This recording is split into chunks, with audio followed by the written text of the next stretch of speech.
Kanchipuram Vakula silks, నాణ్యత మా ప్రాధాన్యత. మదీనాగూడ, మియాపూర్, హైదరాబాద్ లో త్వరలో శుభారంభం.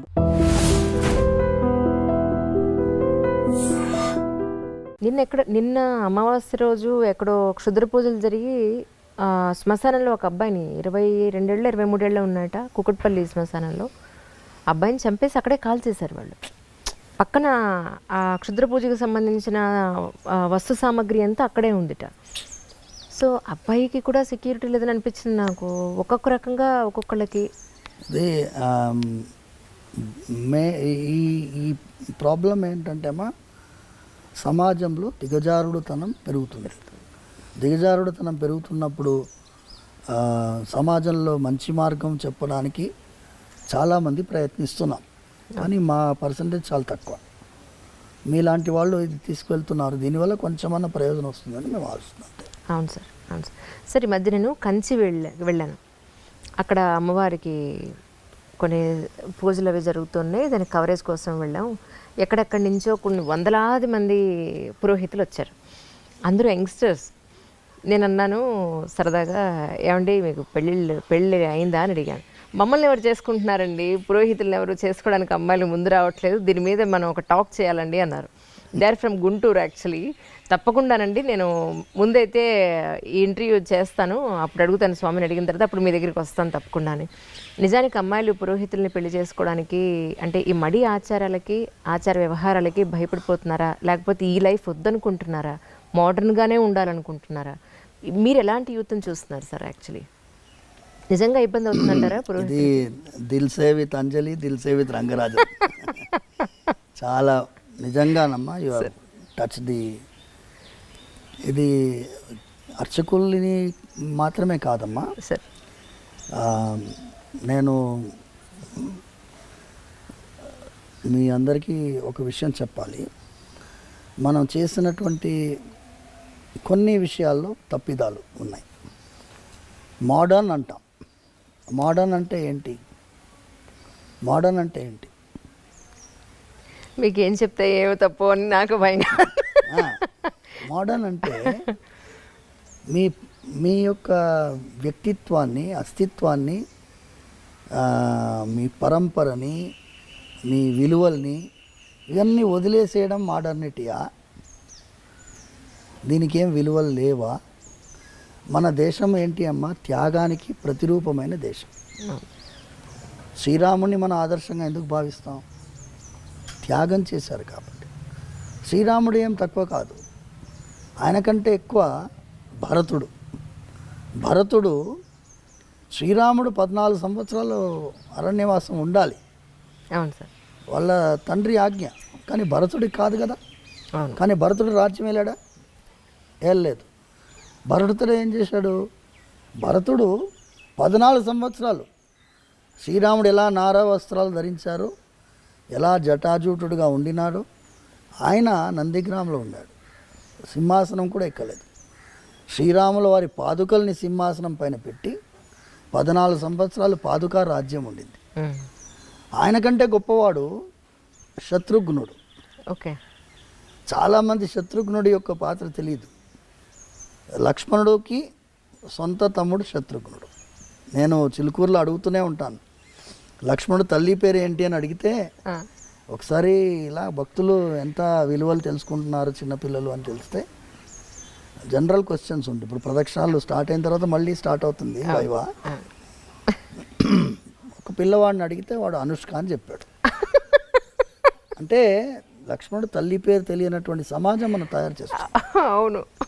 శ్రీరాముడితో లక్ష్మణుడు వెళ్ళాడు, భరతుడితో శత్రుఘ్నుడు ఉన్నాడు. ఇద్దరికి తల్లి సుమిత్రాదేవి. శత్రుఘ్నుడు ఏం చేశాడు? శ్రీరాముడికి సేవ చేసేటటువంటి భరతుడికి సేవ చేశాడు.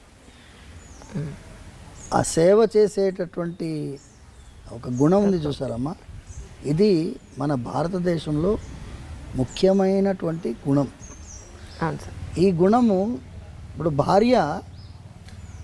భార్యని సేవకురాలని కాకుండా శత్రుఘ్నుడి పాత్రలో గుర్తిస్తున్నాం మనం. ఇప్పుడు ఫెమినిజం వాళ్ళందరూ ఏమిటో, మేము సేవకులం కాదు, మేము ఈక్వల్ కదా. మీరు ధర్మశాస్త్రంలో ఉండే విలువలు చూడండి, ఆడవాళ్ళకి ఎంత విలువ ఇస్తుంది. అవును సార్. ఒకటే ఒక చిన్న ఫార్ములా మీకు ఇచ్చి, ఈ టాపిక్ ఏంటి అంటే సేవాభావంతో ఆడవాళ్ళు వ్యవహరిస్తుండేవాళ్ళు ఇంకా కూడా ఉన్నారమ్మా. అవును సార్. వేద విద్యార్థినే పెళ్లి చేసుకోవాలనే అమ్మాయిలు ఉన్నారు. పర్సంటేజ్ తగ్గింది. మీరు చెప్పినట్టుగా this drastic reduction in the percentage. అవును సార్. ఇంజనీరింగ్ చదివినా డాక్టరేట్ చేసినా కూడా కొంతమంది అమ్మాయిలు మేము వేదాధ్యయనం చేసిన వాళ్ళని పెళ్లి చేసుకోవాలని కొంతమంది ఉన్నారు ఇంకా, బట్ పర్సంటేజ్ తగ్గి. నేను ఏంటి ధర్మశాస్త్రంలో ఆడవాళ్ళకు పాత్ర చెప్పబడింది. ఇప్పుడు పాప పుణ్యాల గురించి ఫార్ములా చూస్తాం. భార్యకి భర్తకి నడుమ పాప పుణ్యం పర్సంటేజ్ ఎలా విభజిస్తుంది ధర్మశాస్త్రం చూడండి. భర్త పుణ్యం చేస్తే భార్యకి 50% పోతుంది. ఎంత? 50%. భర్త పుణ్యం చేస్తే భార్యకి 50% పోతుంది. భార్య పుణ్యం చేస్తే భర్తకి 0% వస్తుంది. ఓహో, ఏం ట్రాన్స్ఫర్ అవ్వదా అయితే ఇక్కడ? ఓకే. భార్య పాపం చేస్తే భర్తకి 50% వస్తుంది. ఓహో, పుణ్యంలోనే రాదు, పాపంలో వస్తుంది అనమాట. ఓకే. పాపంలో 50% వస్తుంది భర్తకి. అయితే భర్త పాపం చేస్తే భార్యకి 0%. ఓకే. సో ఇక్కడ అమ్మాయిలకి చాలా ప్రయారిటీ ఉంది సమాజంలో. అందుకోసం భార్య ఆజ్ఞ లేనిదే నువ్వు ఏ ధర్మకార్యం చేయడానికి లేదు. ఇప్పుడు యత్కించిత్ యథోక్తమపి దక్షిణామపి స్వీకృత్య అని చెప్తుంది. మేము చేతిలో తాంబూలంలో దక్షిణ పెట్టుకుంటాం. భార్య దాని మీద ప్రోక్షించాలి. అవును. ప్రోక్షించిన తర్వాతనే ఆయనకి, అంటే వాళ్ళకి అధికారం అంత ఉందమ్మా. ఇది చెప్పేటటువంటి వాళ్ళు లేరు. మోడర్నిటీ అనే కాన్సెప్ట్లో పోయి వదిలేసుకుంటున్నాం. మీకేంటి హార్లీ డేవిడ్సన్ బైక్లో పోయే మొగుడు కావాలన్నా? నేను అడుగుతాను, అదే సార్, హార్లీ డేవిడ్సన్ బైక్లో పోయే మొగుడు కావాలా? ఏ దుర్గుణాలు లేకుండా ఒక విలువ గల జీవితం జీవించే మొగుడు కావాలా? ఎందుకంటే రుక్మిణీదేవి శ్రీకృష్ణ పరమాత్మకి లెటర్ రాస్తుంది, లవ్ లెటర్ తెలుసు కదా మీకు. ఇప్పుడు ఏమనుకుంటున్నారు, ఈ లవ్ అనేది ప్రేమ పావురాలు ఈ సినిమాలన్నీ వచ్చినప్పుడు ప్రేమ మనకి నేర్పించి బ్రిటిష్ వాడు, లేకపోతే అక్బర్, ఆ కాలంలోనే ప్రేమ పుట్టింది ఈ దేశంలో అనుకుంటున్నారు. రుక్మిణీదేవి శ్రీకృష్ణుడికి లవ్ లెటర్ రాస్తుంది. ఓకే. ఎన్ని వేల సంవత్సరాల ముందు. స్టార్టింగ్ అది చాలా పెద్ద లవ్ లెటర్. అందులో మొదటి సెంటెన్స్ చెబుతాను. శ్రుత్వా గుణాన్ భువన సుందర శృణ్వతాం తే. శ్లోకం మొదటి లైన్ శ్రుత్వా గుణాన్. నేను అప్పుడంతా ఫేస్బుక్ లేవుగా, అప్పుడు భారత్ మ్యాట్రిమోనీ లేదు కదా, అప్పుడు ఫొటోస్ చూసే అవకాశం లేదు కదా. రుక్మిణీదేవి అంటుంది, స్వామి నీ యొక్క గుణాల గురించి విన్నాను. శ్రుత్వా గుణాన్, నువ్వు భువన సుందర శృణ్వతాంతే, నువ్వు అందంగా ఉంటావని కూడా విన్నాను. Okay. So she is giving top priority the character. అవును. ఇక్కడ నేను వివాహాని కోసము చాలాసార్లు కొంతమంది జిజ్ఞాసతో వస్తారు. స్వామి మా అమ్మాయి వాళ్ళని రిజెక్ట్ చేస్తుంది, వీళ్ళని రిజెక్ట్ చేస్తుంది అంటే నేను అమ్మాయిని పిలుస్తాను. నేను అంటానమ్మా, వాడు పొట్టిగా ఉన్నాడు, కొంచెం కలర్ తక్కువ ఉన్నాడు, లేకపోతే బట్టతల వచ్చిందను. బట్టతల అనేది సహజం అయిపోయింది. 26 ఇయర్స్కే బట్టతల వస్తుంది. ఈ కారణాల వల్ల నువ్వు రిజెక్ట్ చేస్తున్నావు. కానీ ఒక్కసారి టెంపరీ ఐటమ్స్ మీద నువ్వు కాన్సన్ట్రేట్ చేస్తున్నావు. పర్మనెంట్ ఐటమ్ వాడి క్యారెక్టర్. కరెక్ట్. ఆ క్యారెక్టర్ చూసే క్వాలిటీ నీలో ఉండదు. క్యారెక్టర్ చూసే క్వాలిటీ మీ తల్లిదండ్రుల్లో, వాళ్ళ బంధువుల్లో ఉంటుంది. ముందంతా ఏం చేసేవాళ్ళమ్మా, పిల్లనిచ్చడానికి ఇవ్వడానికి ముందు బంధువులు వెళ్ళేవాళ్ళు వాళ్ళ ఇంటికి. అవును. అర్లీ మార్నింగ్ వెళ్ళేవారు, 6 o'clock 6:30కి వెళ్ళేవారు. ఓకే. వెళ్ళేస్తే ఏమండి ఇలాగే వచ్చాం, ఇటు పోతున్నాం వచ్చాం అంటారు. పిల్లవాడు వస్తాడు, ఇప్పుడు తాగుపోతున్నాను హ్యాంగ్ ఓవర్లో వస్తాడుగా, తెలిసిపోతుంది. నిజం. మంచి చెడు తెలుసుకోవాలంటే అందుకే వెళ్ళాలంటారు, ఇంటికి వెళ్ళి చూడాలంటారు. చూసి గుణం చూసి అమ్మాయిని ఇచ్చేటటువంటి వాళ్ళు అంత జాగ్రత్త పడుతున్నప్పుడు అవును. ఇప్పుడు ఏమైపోయింది, ఎప్పుడైతే ఈ ఆన్లైన్లో వెబ్సైట్లు వచ్చాయో మనకి అవకాశం లేకుండా పోయింది. అవును. లేకుండా పోయింది. మీరు చాలాసార్లు నేను మీ ఇంటర్వ్యూస్లో కూడా చూశాను, భార్యాభర్తల నడుమ ఒక విధమైన ఆర్గ్యుమెంట్స్ని హ్యాండిల్ చేసే కెపాసిటీ కూడా పోయింది. అవును. చాలా సున్నితమైన అంశం. నేను కొత్తగా పెళ్ళైన దంపతులు వస్తే నేను వాళ్ళిద్దరికీ దండలు మార్పించి వాళ్ళకి చెప్తాను, వివాహం మీరు అన్యోన్యంగా ఉండాలి, ధనధాన్య సమృద్ధితో ఉండాలి, పుత్ర పౌత్రాభివృద్ధి ఉండాలి, వీక్లీ 15 minutes ఆర్గ్యుమెంట్ కూడా ఉండాలని చెప్పి. కరెక్ట్. 15 minutes పెట్టుకోండి ఆర్గ్యుమెంట్ టైం. 15 minutesలో మీరు ఏమేమి ఆర్గ్యూ చేయాలో చేసుకోండి. 15 minutes అయిపోయాయి, 16th minute అలా మోగాలి, అయిపోయింది. So that is the period. Correct. You can make it 15 minutes or half an hour, it's up to you. Arguments లేకపోతే అందులో మజానే లేదు. నిజం. రోజు తిట్టుకునే కంటే సరే ఇప్పుడు okay noted down, we will have it on Sunday this time, ఎంత బ్రహ్మాండంగా ఉంటుంది. పర్ఫెక్ట్. అసలు ఇది నేను సూచించేది. సార్ వాళ్ళు అన్యోన్యంగా ఎన్నోసార్లు మేము ఎన్ని వివాహాలు నిలబెట్టామంటే డైవర్స్ వరకు వెళ్ళిన వాళ్ళని కలిపాం. తల్లిదండ్రులు, వీళ్ళ తల్లిదండ్రులు వాళ్ళ తల్లిదండ్రులని కొంచెం వాళ్ళని సపరేట్గా వదలండి కొన్ని రోజులు, మీరు ఇంటర్ఫియర్ కాకండి. అమ్మాయి తల్లిదండ్రులు ఇంటర్ఫియర్ అవుతారు, అబ్బాయి తల్లిదండ్రులు ఇంటర్ఫియర్ అవుతారు. వివాహం చేసేటప్పుడు ఎంత కలిసి పనిచేస్తారో విడగొట్టడానికి మాత్రం అంత టీం వర్క్ చేస్తారు. నేను చెప్పినాను, విడగొట్టడానికి టీం వర్క్ చేయకండి అమ్మా, వాళ్ళని వదలండి. Just let them sort their problems out. చాలా సినిమాల్లో ఏమవుతుంది, వివాహం ఈజ్ ద ఎండ్ అని వేస్తారు, అక్కడే బిగినింగ్. అవును, అప్పుడే మొదలు స్టార్ట్ చేయడమే. మీరు అక్కడి నుంచి మీరు ఏ మూవీలోనైనా వివాహం అయిన తర్వాత ఆనందంగా ఉండే మూవీస్ చూపించాలి కదమ్మా. వచ్చాయి అలాంటి మూవీస్. Correct sir. పెళ్ళితోటి ఎండింగ్ అయిపోతుంది. అవును. రామాయణంలో సీతా కళ్యాణంతో ఎండ్ అయిపోయింది అనుకో, రామాయణంలో ఏముంది, ఏమీ లేదు. అందుకోసం మేము ఈ త్రూ యూ తెలిసేలో ఇది చేయాలి. అవును సార్. ఇది చాలామంది మీరు సైకియాట్రిస్ట్ తోటి, కౌన్సిలర్స్ తోటి మీరు చేశారు. అవును సార్. ఇది వాళ్ళ ప్రాబ్లం, కూర్చొని మాట్లాడుకోరు, ఏమి వీక్నెస్లు ఏం ప్రాబ్లమ్స్ అర్థం చేసుకునే అవకాశం ఎవరిస్తున్నారు. వెంటనే థర్డ్ పార్టీ వస్తాడు, లాయర్ వస్తాడు, మీరు ఇట్లా రాయండి, ఇట్లా రాస్తే తొందరగా డైవర్స్ వస్తారే. Will you not give them some time to settle their matter difficulties. True.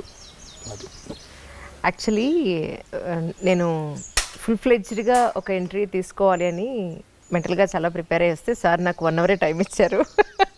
అంటే ఆయన ఆబ్లిగేషన్స్ సోమవారం ఉన్నాయి, డౌట్ లేదు అందులో. నాన్నగారికి ఇప్పుడు 1 o'clock అన్నం పెట్టాలని చెప్పారు. నాతో టైం వేసి ఇంకొక 10 నిమిషాలు ఉంది సార్.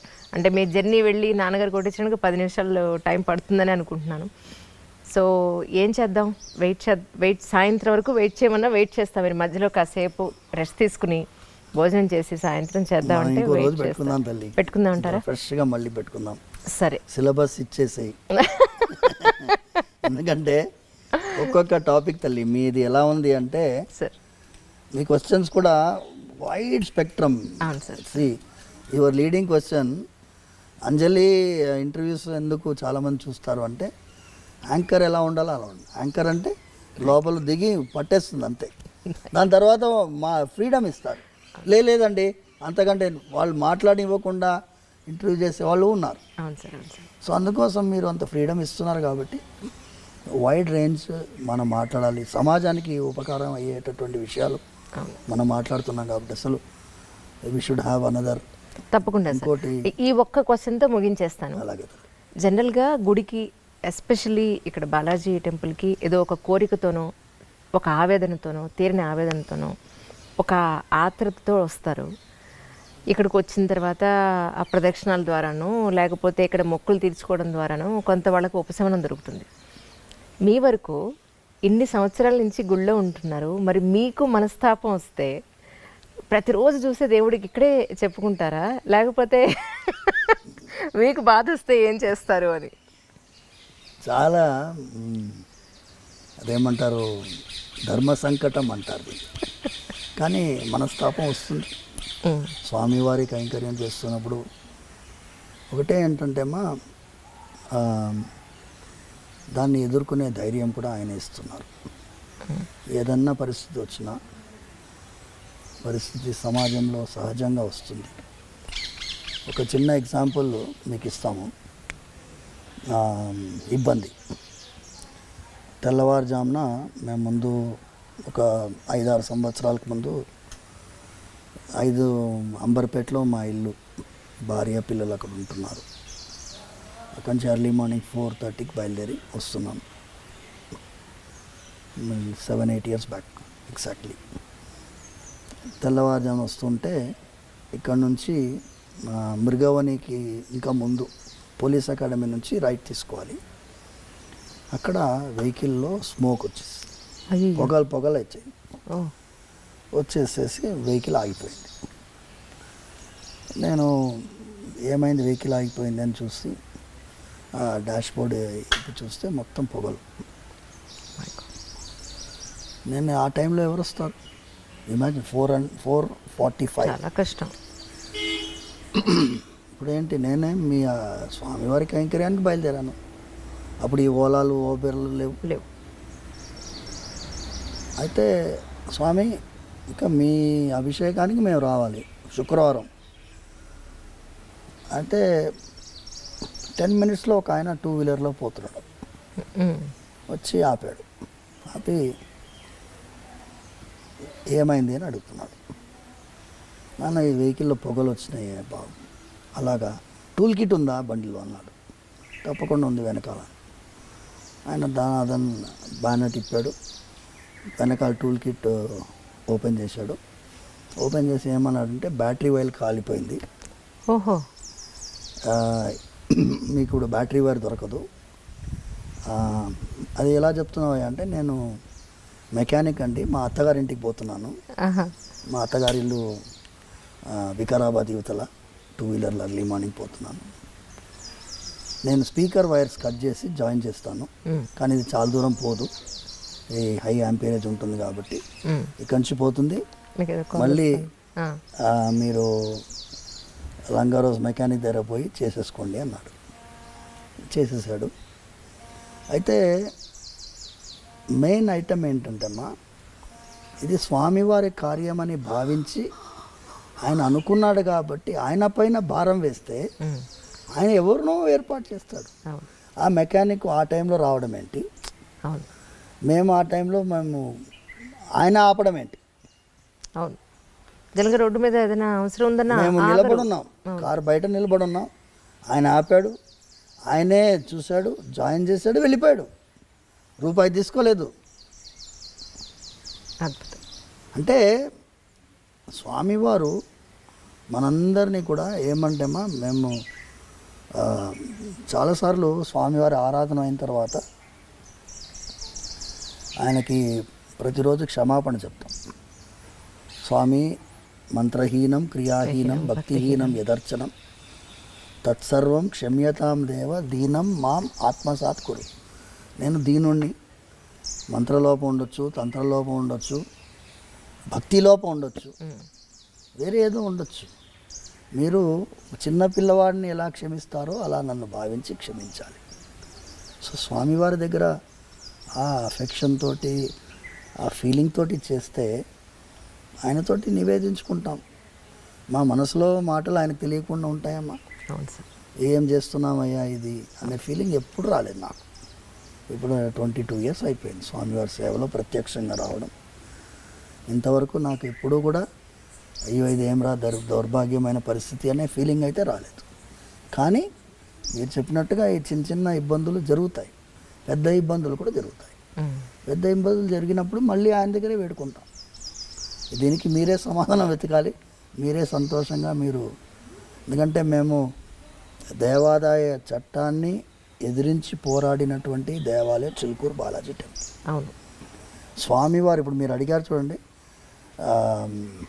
అర్చకులకి ఎందుకు అమ్మాయిలను ఇవ్వడం లేదు అంటే, ఒక త్రిశంకు స్వర్గంలో అర్చకుడి వ్యవస్థని తీసుకొచ్చినటువంటిది ఈ చట్టాలు. అవును. వాటికి అర్థం కాదు, చట్టసభలకు అర్థం కావు, న్యాయస్థానాలకు అర్థం కావు. అవును. It is purely devotion and spirit of devotion. భక్తి అందరికీ అర్థం కాదు. అవును. వాళ్ళు ఏమనుకుంటారు, జీతం కోసం అర్చకుడు పనిచేయటం, జీతం కోసం చేయడమే లేదు. ఇందులో ఎంత త్యాగం ఉంది చేసేవాడికి తెలుస్తుంది.